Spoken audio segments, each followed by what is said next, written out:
If the ownership of this house isn't transferred to me, I'm contemplating a divorce.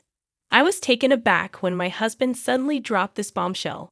This house holds precious memories of our family, and I can't bear to part with it. Despite my emotional attachment, my husband is threatening me, toying with my feelings. Distraught, I reached out to my father for help. I am Emily, a 30-year-old full-time housewife, dedicating my days to supporting and managing our household. I married John 2 years ago, and since quitting my job after marriage, my husband has been the breadwinner. However, our peaceful life took a turn for the worse after my father-in-law's passing, leading to my mother-in-law moving into our apartment. Surprisingly, I was informed about my mother-in-law's move the day before she arrived. Nonchalantly, my husband announced her impending arrival as if it were the most natural thing. It caught me off guard, and I questioned the suddenness of it. I forgot to mention earlier that my mother would also be coming to live with us from tomorrow. As soon as my husband came home, he casually mentioned her arrival, asking me to prepare and clean up. I was bewildered by the news. I thought she was coming over for a visit, but my husband clarified that she was moving in. The decision was made without any prior discussion with me, and the very next day, my mother-in-law arrived with numerous luggages. It's been a while. I'm glad you look well, Mary. Please come in, I greeted her. However, she seemed displeased for some reason. As she entered, she questioned why I didn't come to pick her up, emphasizing that it's common sense to meet at the station, especially when you know your mother-in-law is arriving. While carrying the hefty luggages, I didn't know what time you'd arrive. In that case, shouldn't you have contacted me? You're so thoughtless. I apologize. This is why they say some daughter-in-laws are useless and inconsiderate. Grumbling, the mother-in-law settled heavily on the sofa. Despite being a guest in our home, she acted as if she owned the place. I couldn't believe it. From that day on, her snide comments became even more intense. As soon as my husband left for work, the barrage began. Emily, why are you sitting there? Do the dishes. You should have finished the laundry in the morning. That's common knowledge. I'm sorry, I'll do the laundry once the dishes are done. You have the wrong priorities. In my house, it's a rule to do laundry immediately after breakfast. But that rule is just to do as you're told. Haven't your parents taught you not to make excuses? I had my own daily routine, and it seemed that Mary couldn't understand that I wasn't refusing to do the work. Even if I did things her way, she would still find fault and complain every day. The daytime hours alone with her were especially challenging. One day, I had an epiphany on how to end this living hell with my mother-in-law. The plan was to move to the house I inherited from my father and live in a separate home from her. My father retired early a few months ago, and my parents started a new life in the countryside. They then passed on their house to me. Fortunately, that house isn't too far from our current apartment, and we were planning to move eventually. Living with my mother-in-law had reached my limits, so I decided to talk to my husband about moving sooner. John, can we talk for a moment? What's up? Anything happened? Remember the house my father gave us? What do you think about moving there? Oh, that house. We did talk about moving there someday. Why the sudden decision? Well, I've been having some difficulties with your mother. She never mentioned anything, but I can't bear living with her anymore. That's why I'm seriously considering moving. Observing that the new place isn't too far, I suggested we move there, allowing my mother-in-law to stay in the current apartment. Surprisingly, my husband agreed to the move. After informing Mary, we decided to make the move a week later. Honestly, I anticipated some opposition from her, but she accepted our decision with a big smile. Goodbye, John and Emily. I'm so sorry for the sudden decision to move. Don't worry about it. It's wonderful that your father gave you the house. He's very sweet. Thank you. Please visit us sometime. Of course, it's not too far from here, and I hope you visit me regularly too. I will. After the conversation, I headed to our new home with my husband, feeling relieved that I wouldn't have to endure snide remarks anymore. I could now live freely at my own pace. Although I had initially feared Mary's opposition, consulting with John brought me peace. However, my peace did not last. Despite being able to keep my distance from my mother-in-law and reduce stress, my husband started coming home late. It wasn't just the late returns. There were days when he wouldn't come home at all. He defended his actions, saying he was worried about his mother, but it became too frequent. Without informing me, he went to her house, had dinner with her, and sometimes stayed overnight, disrupting my daily life. This can't go on, I thought one day. I sat him down for a talk. John, you've been coming home really late lately, and sometimes you don't even come home at all. Is that so? I'm just worried about my mother. That's not the point. At least let me know beforehand that you'll be late, so I'll know I don't have to prepare dinner. Since you're a housewife and always at home, you can eat the leftovers for lunch the next day, right? So you're saying I should just accept everything quietly because I'm a housewife? Are you saying we shouldn't talk about this? Isn't that the truth? Housewives just relax at home. What? What are you saying? Anyway, I'm worried about leaving my mother alone. Ellie will be coming back soon, and I need to discuss some things with her. Wait, Ellie is coming back. What does he need to discuss with her? Curious, I asked my husband. We're moving Ellie here to live with us. Live together? Yes, she kept saying she wanted a big house like the one she lived abroad. That's why I thought of letting her stay in this house. What? I don't understand. Suddenly informed of this, I couldn't think of anything. Is my sister-in-law going to live in this house? I had barely escaped from Mary's constant complaints, and now his sister, Ellie, was going to live in this house. I couldn't wrap my head around it. This was the house I inherited from my father. It felt unnatural. It's the only big house that would satisfy Ellie, my husband argued. The apartment where we used to live is now where my mother stays, and it's too small for 4 people. But I never intended to live with Ellie. I don't plan to live together either. I intend to give this house to Ellie, my husband declared. What? Why?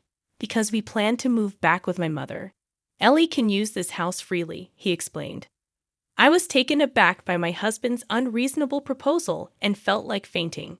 Despite my repeated insistence that I had no intention of living with my mother-in-law, my husband eventually became furious.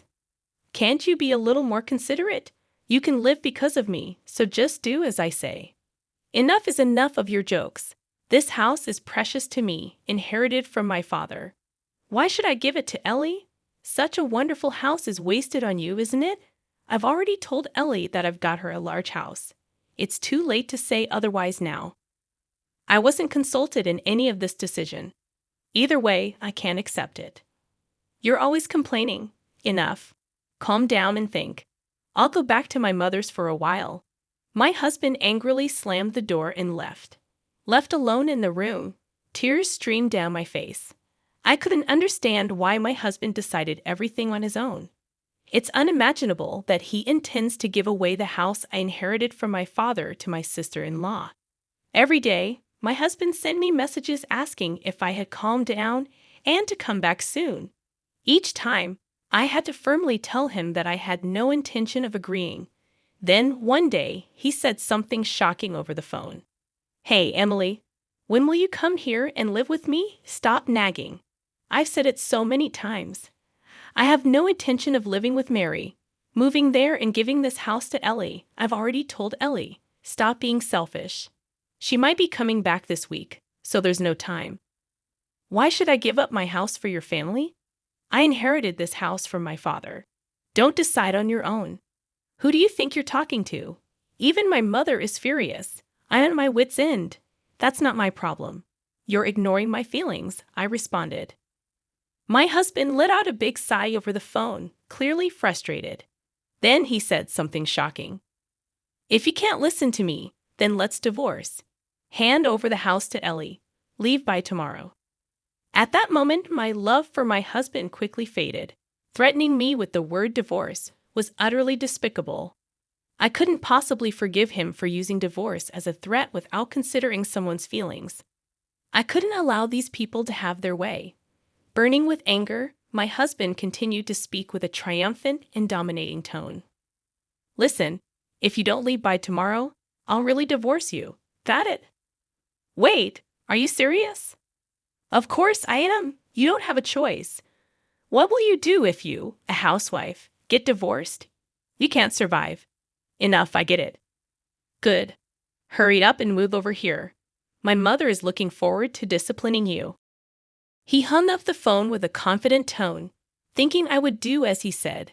After that call, I made up my mind and decided to seek help from my father for a plan. The next day, everything was ready for the move.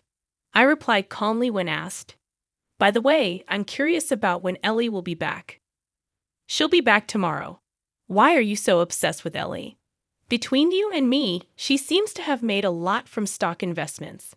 I see. So if you provide her with a house, maybe you can ask for financial help. That's so like you. Anyway, you need to leave that house by today. It's inconvenient for all of us. Don't worry. I've already moved. What? What do you mean? My husband seemed genuinely surprised. I knew it. You don't want to divorce me, do you? Naturally. Without an income, you can't survive. But all of this is coming to an end. We're still married now, so that's why we're talking. Wait, what? I can only think about divorce now. My husband was clearly shaken by my words. You promised to move out of that house, right, and live with me. But you've already moved? What are you saying? Of course, I won't live in a house with a husband who decides everything on his own and a bullying mother-in-law. Why are you including me? You promised to move out for Ellie. I said I've already moved, didn't I? I did as you said. Enough with the jokes. Where are you now? My husband's tone was panicky, and he was clearly losing his cool. Actually, I'm at my parents' house. Why? I moved to my parents' rural home. I don't plan on returning to where you guys are. You should have told me that sooner. My husband replied with a hint of relief in his voice. If I could just give that house to Ellie, it doesn't matter where you live. It would require $3,300,000. $3,300,000. I put the house I inherited from my father up for sale. And if you truly want to give it to Ellie, buy it for $3,300 and then hand it over. Are you joking? I'm serious. The house was still in my father's name, so I asked him to sell it. In reality, what I asked my father for was to sell the house. My father had always said, if something happens, contact me. You can live or sell this house as you like. I'll help you. As a result of the valuation, a price of $3,300,000 was proposed, which I gladly agreed to and put the house on the market immediately. My husband probably never saw this coming. He spat out insults, consumed with anger. Why are you doing this without asking me? This is unforgivable. I'm not asking for nor do I need your approval. We're getting divorced soon anyway.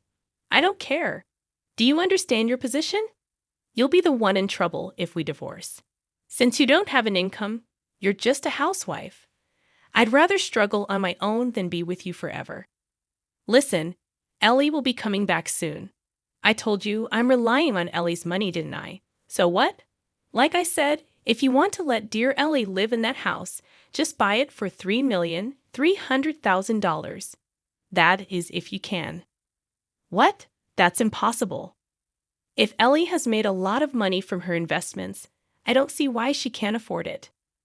I don't know how much she made, but that's too much. She can never afford it. My husband was all excuses with no hint of an apology, maintaining his domineering attitude. I felt it was foolish to spend any more time on him and unleashed everything I wanted to say. I'm done with you and this ridiculous mess. Did you think threatening divorce would make me give up the house? If you thought being a housewife meant I'd do whatever you say, you're so wrong. Hey, let's calm down and talk. I am calm. Isn't it you who's panicking? I won't be controlled by you or your family anymore. Stay out of my life. Go to hell with your beloved mother, you mama's boy. I shouted loudly enough for the whole neighborhood to hear, then abruptly hung up the phone. Of course, I'd had enough of these insane calls from my husband, so I blocked his number. I immediately consulted my lawyer and decided to request a divorce. It took some time, but the divorce was finalized, recognizing my husband's fault. He and Mary still live in that apartment. As for Ellie, they couldn't provide the large house she wanted, and she was furious, claiming this wasn't the deal, and made a U-turn back overseas. My ex-husband's plan to seek financial assistance from his successful sister fell through. And now he seems to be struggling financially, having to pay me alimony and support his mother. As long as he continues to live with such a selfish mother, his life will never be prosperous.